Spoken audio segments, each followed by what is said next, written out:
ini ialah, pada pendapat anda, apakah yang akan berlaku sekiranya badan kehakiman hakim akan ditarik atau dicabut?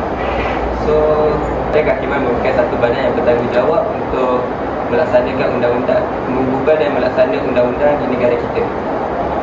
Badan ini juga dikenali sebagai sistem perundangan.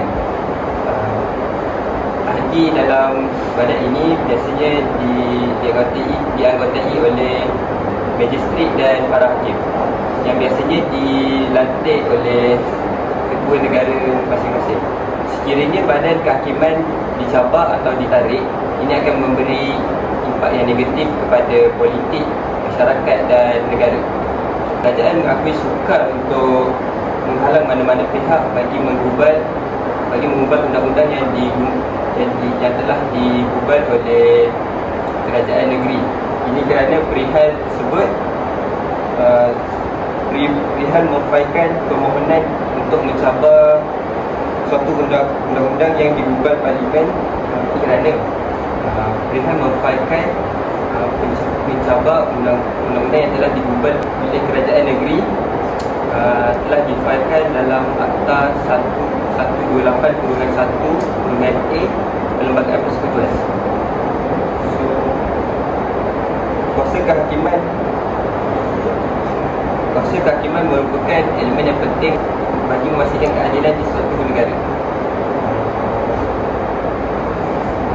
Sekiranya badan kehakiman ditarik atau dicabar, dia boleh merosakkan kepercayaan masyarakat terhadap hakim dan kerajaan tersebut. Pertama, krisis kewibawaan undang-undang. Kuasa kehakiman adalah elemen yang penting dalam memastikan keadilan dan melindungi hak asasi manusia. Boleh merosakkan kepercayaan masyarakat terhadap sistem kehakiman dan integriti proses perundangan. Ini boleh mengakibatkan keraguan terhadap keputusan mahkamah dan ketidakpastian undang-undang yang mengganggu kestabilan sosial.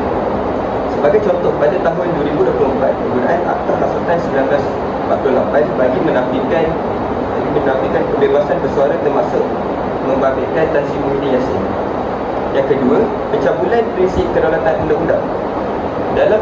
Dalam sistem demokrasi, kuasa kehakiman berfungsi sebagai pengimbang kepada eksekutif dan legislatif. Keseimbangan kuasa ini boleh terjejas sekiranya terdapat campur tangan dari kuasa asing politik untuk melindungi atau menghalang keadilan kerana tiada semakan dan berkesan terhadap tindakan pihak berkuasa.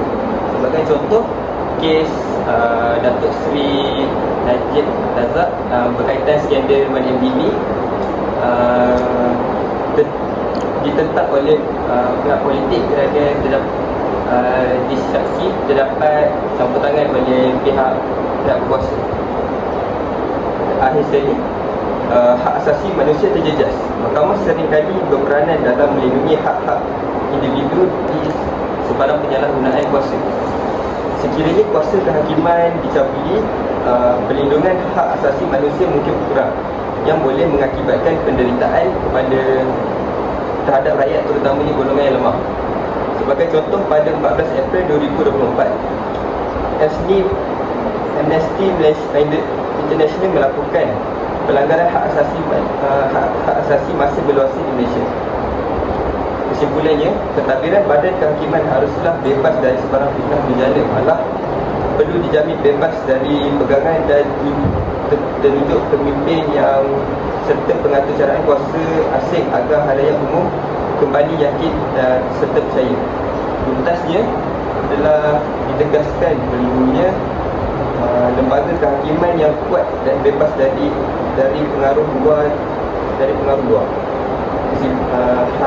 Harapan kita adalah agar ada pihak yang mengukuhkan posisi kehakiman sebagai pilar demokrasi yang tidak bebas dari manipulasi politik, juga dapat diandalkan oleh rakyat untuk melaksanakan keadilan dengan adil dan tulus. Hal ini penting agar rakyat dapat mengubahkan, agar kepercayaan rakyat dapat dikembalikan kepada kerajaan. Sekian, terima kasih.